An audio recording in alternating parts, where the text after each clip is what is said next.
Hello, everyone, and welcome to my channel. This channel's for the purposes of education, and we try to look at theories of everything and the like that will help you with your holistic worldview, your paradigm shift, and just your quality of life in general. And today is our 376th video on the reciprocal system of theory from Dewey B. Larson. Mr. Larson lived and died in the 20th century, and he was a mechanical engineer, some kind of engineer, and he's working on a specific problem related to the interatomic distance between different elements of the same kind, and stumbled across an approach that had a much wider impact. And he studied up on it, and eventually, through a process of induction, he proposed his two fundamental postulates in 1959, and then took those postulates and, through a process of deduction, turned them into a theoretical universe. How the universe would be if his fundamental postulates were correct. And then he compared his theoretical universe to that universe which was measured in the laboratory by the legacy scientists. And we'll get to that coming up pretty soon when we go through his book Basic Properties of Matter, which is primarily on chemistry. The basic idea in Larson's his two fundamental postulates. The first one is by far more relevant, and it is that the universe is composed entirely of one component, motion, in 3 dimensions, in discrete units, and with 2 reciprocal aspects, space and time. That's why he calls it the reciprocal system, is that the universe is made out of motion. Motion is the relationship between space and time. That leaves space and time as reciprocals of one another. And like all reciprocals, space and time have the same qualities, except that they are inverted in their order of those qualities. And when you multiply the 2 together, you get 1. And space and time, basically motion is a fraction, with space or time as the numerator, time or space as the denominator. But time and space can come in multiple dimensions, as it says, 3-dimensional. And he gets those 3 dimensions from observing space. Space is multidimensional. And since time is the reciprocal of space, then time is also multidimensional, or 3-dimensional in Larson's formulation. That's what Larson calls coordinate space and coordinate time. Then there's what Larson calls clock space and clock time. This has to do with the nature of motion. Most people, when they talk about motion, are referring to vectorial motion, motion in a specific direction. But Larson is actually talking about a different kind of motion, which he calls a scalar motion. A scalar motion is a motion that has a magnitude, but it has no direction, no specific direction. And you model this using a balloon with dots on it. If you blow up the balloon, all of the dots are moving away from each other. And so there is a scalar motion there. It's a motion with a magnitude, but no specific direction. And same is true about observations made by Hubble way back when, that all of the distant galaxies are moving away from each other. That is also a scalar motion, or at least it can be interpreted that way. The legacy scientists actually interpreted it as a Big Bang, as that all of these distant galaxies at one time resided in the same place, and now they exploded, and now they're moving away from each other. But another way you can interpret that is not that they did not have an origin at the same spot, but like the surface of a balloon, they all are moving away. Each one is moving away from each other one, but in no particular direction. And that also adheres to time. Time is always getting later and later and later and later, but in no particular direction. It's a scalar motion, what Larson calls clock time and clock space. And then space and time also exist in discrete units. There's a minimum unit of time and a minimum unit of space. You have to have a full unit before you have anything. If you don't have that full unit, then you just only have the other quality. But generally, space and time do not exist separately. They only exist together in motion. You can separate them through a process of what we would call abstraction, but that's not really what's going on. Space and time only exist together in motion. Sometimes Larson uses what he calls the box analogy. If you have a box, the box is like motion. But if you do have a box, you automatically have an inside of the box and an outside of the box. And one of them represents space, and the other one represents time. But they come as a package deal. You know, if you have one, then you have all three. And so then Larson took, the second postulate is that the universe conforms to the relations of ordinary commutative mathematics. Its primary magnitudes are absolute, and its geometry is Euclidean. This is a somewhat disputed postulate. Some of Larson's followers disagreed with the Euclidean geometry, with the commutative mathematics. They plugged in a more non-Euclidean format like projective geometry, which includes Euclidean geometry.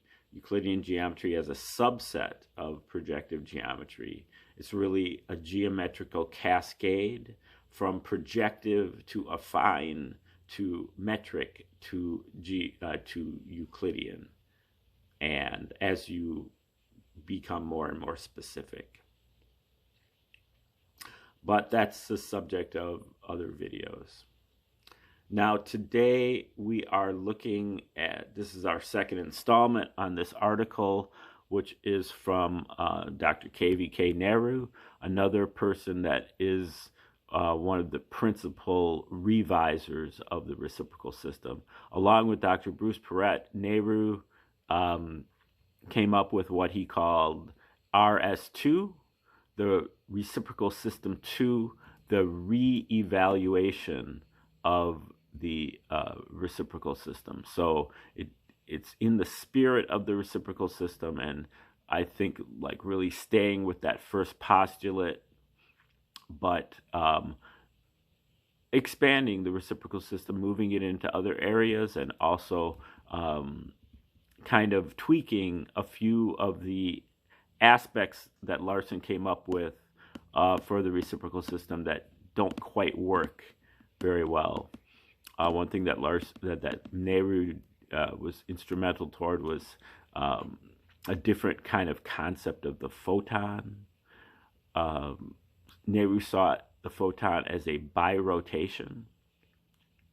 Two counter-rotating systems, when combined, will create the wave-like motion of a photon, whereas Larson was using just a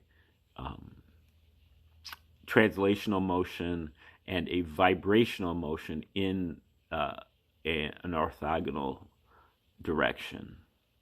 And some of Larson's adherents claim that he got it right, and some claim that Nehru got it right.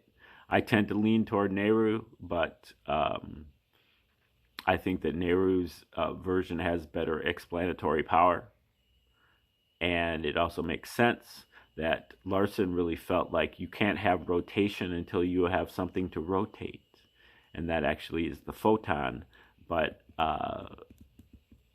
when Dr. Perret kind of comes in and shows us about Taoist philosophy, yin-yang, that yin, yang is really translational motion, but yin is rotational motion.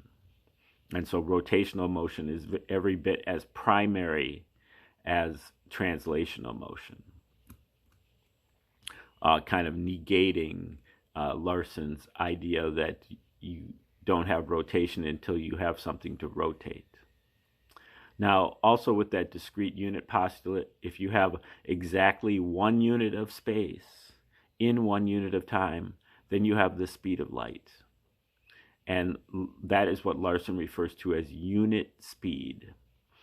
So that's really what you're looking at with Larson's system, is that the state of rest, or the 0 point, the null point, the origin, the ether of the reciprocal system is the speed of light outward in all directions. That's what you have when you have nothing in the universe of motion. And then you measure, he calls it the progression of the natural reference system. You make your measurements from that datum, from outward at the speed of light in all directions, as opposed to the legacy scientists who say that you measure from 0.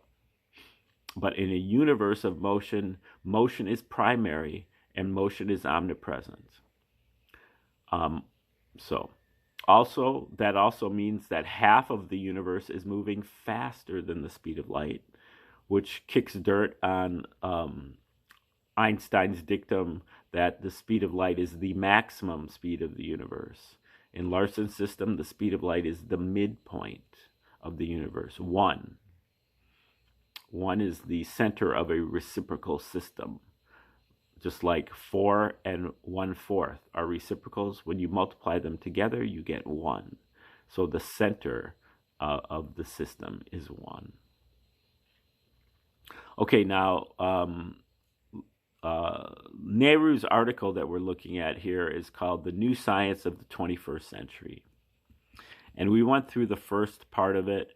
I'm going to just read the end of the last paragraph here. Nehru is talking about how a lot of times the legacy scientists, in particular Einstein, was able to come up with theories that have been productive. They've enabled us to get answers to questions and so on, but that they are theories which are mathematically correct, but they are not conceptually correct. He has the math, but he doesn't know why that math works or how it works. Larson will, through his theoretical derivation, is able to come up with the same equations in many cases, but he actually has the concepts. So he is able to explain why this equation works and where it comes from. Okay, so we're going to start and then go into the next section here. What has been established is that the theories produce the correct mathematical results. Like all other inventive theories, which is what he refers to Einstein as invention, just making it up. Like all other inventive theories, they have been specifically designed to produce these correct results. But none of them is unique. In each case, there are alternatives that produce the same result. And as Richard Feynman points out, there is no scientific criterion by which we can choose between any two of these alternatives, because they both agree with experiment to the same extent. So two theories, although they may have deeply different ideas behind them, may be mathematically identical. And then there is no scientific way to distinguish them. He goes on to say, quote, "Every theoretical physicist who is any good knows 6 or 7 theoretical representations for exactly the same kind of physics, or the same math, same equations." This section is called "Is Invention Necessary?" What Feynman does not say is that these comments apply only to invented theories. They have no relevance to, I'm sorry, I'm totally off base here. I just told you that this paper was written by Nehru. This is a Larson's. We just earlier read a paper from Nehru, which is on the same subject, on the technology in the Aquarian age. This paper is called "The New Science of the 21st Century" and is written by Dewey B. Larson. So I'm very sorry to misrepresent that, but this is the inventor of the theory himself. I wouldn't say invented, originator of the theory. Okay, so let's go back here. What Feynman does not say is that these comments apply only to invented theories. They have no relevance to theories derived by induction from factual premises. The kinetic theory of gases, for instance, is an inductive theory. It explains gas laws in terms of the motions of the molecules of which the gases are composed. No one knows a half dozen other representations of these gas laws that are equally correct, or even one such alternative, because it is tied into experience, physically as well as mathematically. The kinetic theory is unique. It is both mathematically and conceptually correct. Inventive theories in general, including modern theories such as relativity and the quantum theories, are mathematically correct, but conceptually wrong. This is not because of any errors in their construction, but by reason of their inherent nature. Whether there is any net gain in using inventive theories during times when the scientific community would otherwise have no theories at all to account for some of the important observed phenomena is an interesting philosophical issue. Inventive theories are not actually necessary. The mathematics, which always antedate the theories, could be used equally well without any theoretical explanation. So the issue boils down to the question, is a wrong explanation better than no explanation at all? There is a widespread tendency dating back to at least Francis Bacon to answer yes. The argument is that a plausible explanation, even if wrong, will suggest lines of further investigation that may be productive. On the other hand, it is easy to see that adhering to Aristotle's inventive theories was a serious impediment to scientific progress. It can logically be deduced that insistence on adhering to the modern inventive theories is having a similar effect today. All right, this section is called Science in Stalemate. In any event, the fact to recognize as we approach the 21st century is that we have once more arrived at the kind of situation that developed in the Middle Ages. The currently accepted fundamental theories derived by pure invention are overloaded with epicycles. Coincidentally, the development of inductively based theory has caught up with the empirical discoveries, so that the way is now open for a return to the firmly based inductive type of science. The imminence of another policy reversal could easily be deduced from nothing more than a consideration of the cycle of reversals that I have described. The first inductive sciences prospered for thousands of years before they were overthrown by the Greek inventive science. The first inventive science then endured for about 2,500 years before the second of the inductive sciences, commonly associated with Newton, took over. The accelerating pace of science is evident in that only about 400 years later, this vastly improved inductive science was replaced by the second inventive science, the one now in vogue. Almost 100 years more have elapsed. On the basis of a continuation of the same accelerating trend, it would be safe to predict, even without the benefit of any additional information, that another policy reversal is now due.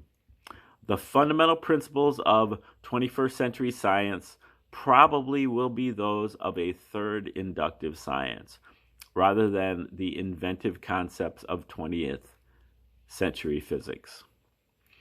But we do not have to depend entirely on inferences of this kind. There is plenty of direct evidence leading to the same conclusion. The epicycles already have multiplied to the point of absurdity. The history of the quantum theories, for example, consists of a long series of modifications and conflicting interpretations which have made the theoretical structure practically unintelligible. Feynman, who should be in a position to assess the situation, tells us flatly, quote, "I think I can safely say that nobody understands quantum mechanics." Okay, this section is called the invisible quark. The situation with respect to atomic structure is similar. The most popular pastime in physics today is inventing properties by which to characterize quarks, the elusive particles of which the constituents of the atom are supposedly constructed. No one has ever seen or otherwise observed a quark, or anything that could be a quark. Indeed, one of the most urgent objectives of the theorists is to produce a plausible theory that will justify asserting that quarks are inherently unobservable. Nevertheless, we are told just what kinds of quarks can exist and what their properties are. Properties with such interesting names as color and charm. The section is called What's in an Atom? In order to put this situation in the proper perspective, we should realize that while quarks have never been observed, the particles that are supposed to be constructed of quarks have never been observed either. Of course, these particles, the hypothetical constituents of atoms of matter, are called by familiar names such as electron.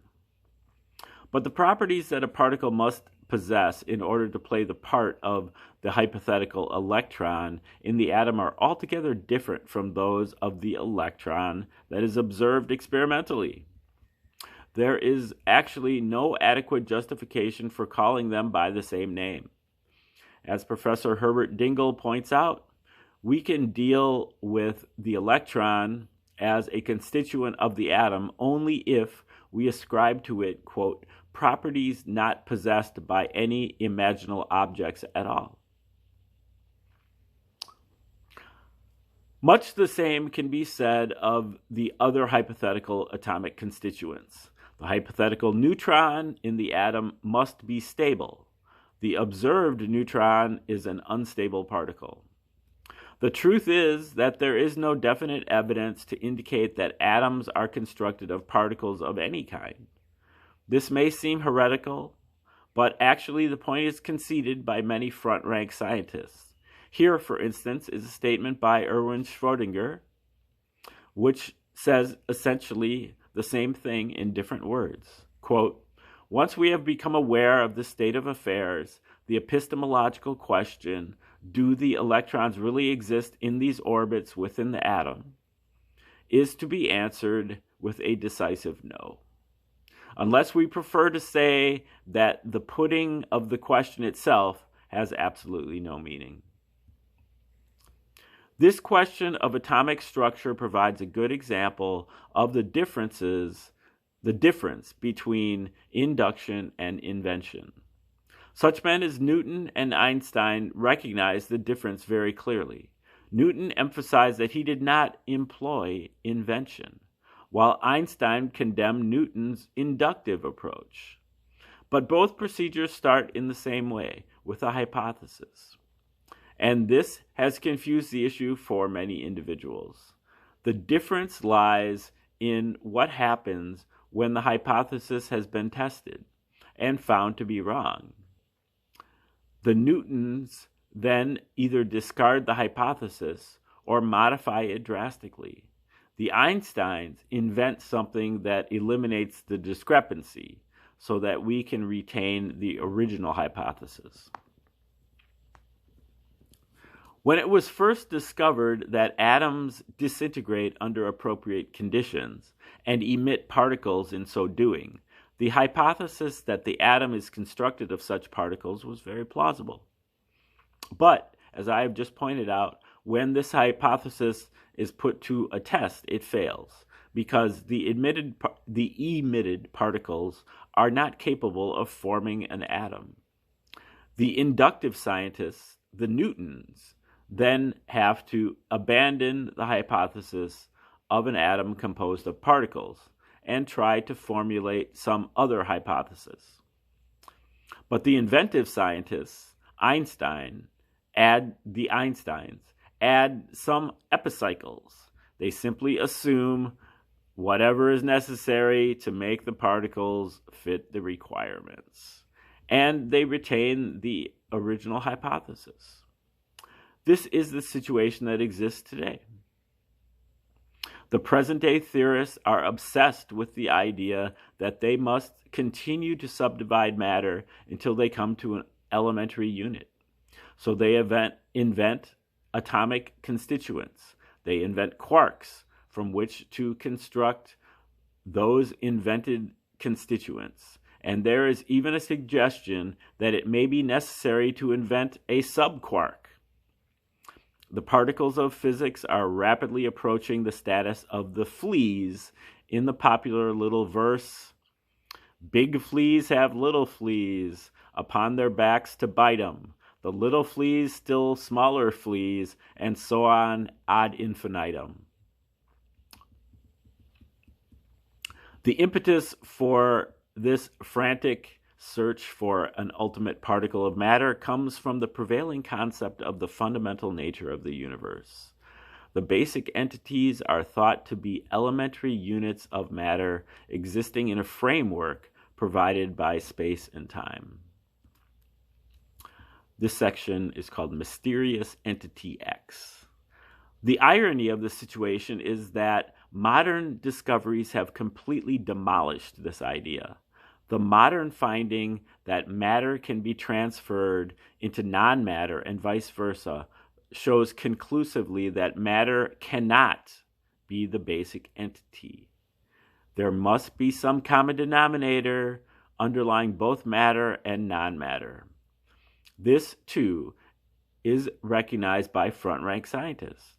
Many of them have tried to find a substitute for matter as the basic entity. Heisenberg, for instance, suggested energy, although he admitted that he had no idea as to how energy could meet the requirements.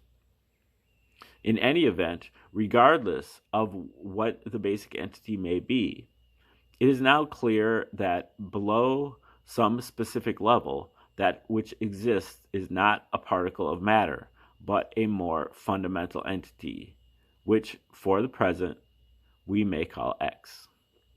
Once this fact is recognized, there is no justification for inventing subunits of any kind. When we reach the point where further subdivision cannot be accomplished without invention, as is now the case with the atom, this tells us that the atom is not composed of smaller units of matter, but is composed of entity X. I will take up the question as to the identity of X shortly. Advances the section. I guess we're about at the end here. So let's wrap it up. The next section will be called Advances in Inductive Theory, and we'll get to that tomorrow. We should be able to finish this article tomorrow if we get cracking, and hope you're able to tune in then. And thanks for tuning in today, and have a